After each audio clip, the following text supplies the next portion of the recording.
Hi friends, welcome to Jisha's flavours. ഇന്ന് ഞാൻ potato വടയാണ് തയ്യാറാക്കുന്നത്.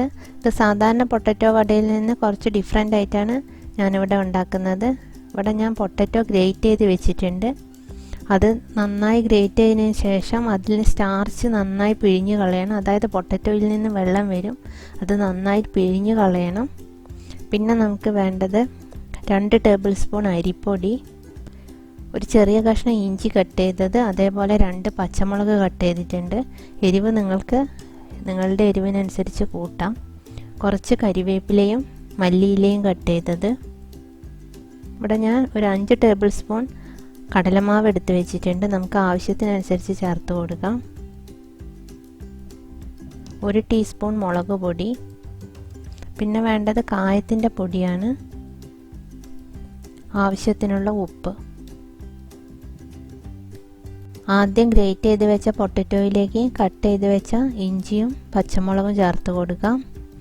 അതിനുശേഷം മല്ലിയിലയും കരിവേപ്പിലയും ഇട്ട് കൊടുക്കാം. ഇനി ഇതിലേക്ക് 1 ടീസ്പൂൺ മുളക് പൊടി ചേർത്ത് കൊടുക്കുന്നുണ്ട്.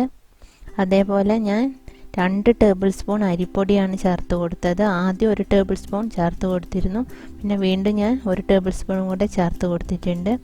അങ്ങനെ ഞാൻ 2 ടേബിൾ സ്പൂണാണ് എടുത്തിട്ടുള്ളത്, അല്ലെങ്കിൽ ശരിക്കുള്ള ക്രിസ്പിനെസ് കിട്ടില്ല. ഇനി ഇതിലേക്ക് ഒരു പിഞ്ച് കായത്തിൻ്റെ പൊടി ചേർത്ത് കൊടുക്കാം. അതിനുശേഷം ആവശ്യത്തിനുള്ള ഉപ്പ്. ആദ്യം നമുക്ക് ഇതിലേക്ക് ഒരു 2 ടേബിൾ സ്പൂൺ കടലമാവ് ചേർത്ത് കൊടുക്കാം. അതിനുശേഷം നന്നായി കുഴച്ചെടുക്കാം. ഇതിലേക്ക് ഞാൻ ഒട്ടും വെള്ളം ഒഴിച്ചു കൊടുക്കുന്നില്ല. പൊട്ടറ്റോയിൽ തന്നെ വീണ്ടും വെള്ളം വരും. അതുകൊണ്ട് ഞാൻ തീരെ വെള്ളം ഒഴിച്ചു കൊടുക്കാതെയാണ് കുഴച്ചെടുക്കുന്നത്.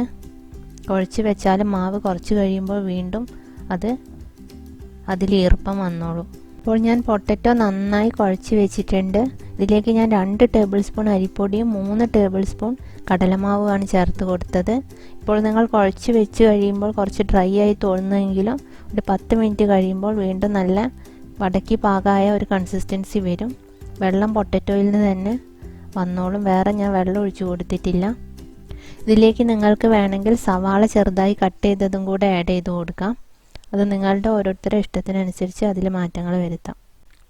ഇവിടെ അതേപോലെ 2 മീഡിയം സൈസ് പൊട്ടറ്റോ ആണ് ഞാൻ ഗ്രേറ്റ് ചെയ്തിട്ട് എടുത്തിട്ടുള്ളത്. ഇപ്പോൾ ഞാൻ വട ചുടുന്നതിനായി എണ്ണ ചൂടാവാൻ വെച്ചിട്ടുണ്ട്. ഇനി നമുക്ക് കയ്യിൽ കുറച്ച് എണ്ണ തടവിയ ശേഷം വട ഇതേപോലെ പരത്തിയെടുക്കാം. ഇപ്പോൾ അതിൻ്റെ കൺസിസ്റ്റൻസി നന്നായി ലൂസായിട്ടുണ്ട്. നേരത്തെ നല്ല ഡ്രൈ ആയിരുന്നു മാവ്. ഇനി നമുക്കിത് തിളച്ച എണ്ണയിലേക്ക് ഇട്ട് കൊടുക്കാം. ഒരു 2-3 മിനിറ്റ് കഴിയുമ്പോൾ ഇത് തിരിച്ചിട്ട് കൊടുക്കാം. നിങ്ങൾക്ക് വേണമെങ്കിൽ 2-3 വട ഇതേപോലെ ഒരേ സമയം തന്നെ ഇട്ട് കൊടുക്കാവുന്നതാണ്. മീഡിയം ഫ്ലെയിമിലാണ് സ്റ്റൗ കത്തിച്ചിട്ടുള്ളത്. ഒരു 2-3 മിനിറ്റ് കഴിയുമ്പോൾ നമുക്കിത് തിരിച്ചിട്ട് കൊടുക്കാം. അപ്പം ഞാനിത് തിരിച്ചിട്ട് കൊടുത്തിട്ടുണ്ട്.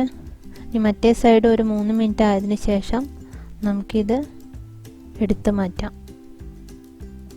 അപ്പോൾ ഞാൻ ആദ്യത്തെ സെറ്റ് എടുത്ത് മാറ്റിയിട്ടുണ്ട്. ഇനി വീണ്ടും നേരത്തെ ചെയ്തതുപോലെ തന്നെ ഓരോ വടയും നമുക്കിതിലേക്ക് ഇട്ട് കൊടുക്കാം. നേരത്തെ ചെയ്തതുപോലെ തന്നെ ഒരു 3 മിനിറ്റ് ആകുമ്പോൾ നമുക്കിത് തിരിച്ചിട്ട് കൊടുക്കാം. അതിനുശേഷം മറ്റേ സൈഡ് ഒരു 2-3 മിനിറ്റ് ആയതിനു ശേഷം നമുക്കിത് എടുത്ത് മാറ്റാം. അപ്പോൾ നല്ല ക്രിസ്പി ആയിട്ടുള്ള പൊട്ടറ്റോ വട ഇവിടെ തയ്യാറായിട്ടുണ്ട്. ഇത് ചായയോടൊപ്പം കഴിക്കാനും അതേപോലെ തന്നെ കെച്ചപ്പിനോടൊപ്പം കഴിക്കാനൊക്കെ പറ്റിയ നല്ലൊരു വടയാണ്. അപ്പോൾ നിങ്ങളിതെല്ലാവരും ട്രൈ ചെയ്ത് നോക്കണം. വീഡിയോസ് ഇഷ്ടപ്പെട്ടാൽ ലൈക്ക് ചെയ്യാനും ഷെയർ ചെയ്യാനും മറക്കരുത്. ഇനി മറ്റൊരു റെസിപ്പിയുമായി അടുത്ത വീഡിയോയിൽ കാണാം. Thank you.